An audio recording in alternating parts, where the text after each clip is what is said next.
Court తీర్పు వచ్చాకే స్థానిక సంస్థల ఎన్నికలు ఉంటాయని పీసీసీ అధ్యక్షుడు మహేష్ కుమార్ గౌడ్ ఉద్ఘాటించారు. అంతవరకు పార్టీలోని నేతలెవరూ ఆ అంశంపై మాట్లాడవద్దని సూచించారు.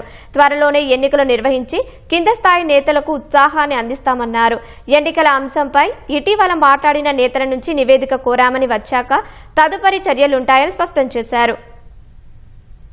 ముఖ్యమంత్రి గారు నేను పట్టుదలతో రిజర్వేషన్ ఇంప్లిమెంట్ చేయాలని ఆలోచనలో ఉన్నాము.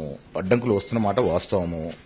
ఏది ఏమైనా న్యాయ నిపుణులతో చర్చిస్తా ఉన్నాము. ఏ రకంగా పోతే మేలు జరుగుద్దనే విషయంలో కింద స్థాయి ఉన్నటువంటి కార్యకర్తలకి లాభం చేయాలి కాబట్టి తొందరగా ఎన్నికలకు పోవాలనే ఆలోచన ఉంది.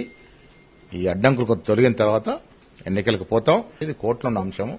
కొంత కార్యకర్తల్లో అయోమయ స్థితి వచ్చే అవకాశం ఉంది కాబట్టి మంత్రులు ఎవరు కూడా అంతే నిర్ణయం పీసీసీలో ఆ తర్వాత కేబినెట్ లో జరిగే వరకు మాట్లాడొద్దని నా సూచన. ఇరువైపుల నుంచి ఫిర్యాదులు వచ్చినాయి. నేను అక్కడ డీసీసీ అధ్యక్షులకి దాంతోపాటు మేము పంపినటువంటి అబ్జర్వర్స్ కి సూచనలు ఇవ్వడం జరిగింది. కంప్లీట్ రిపోర్ట్ తో రావాలని 1-2 రోజుల్లో రిపోర్ట్ వచ్చిన తర్వాత దాన్ని స్పందిస్తాం.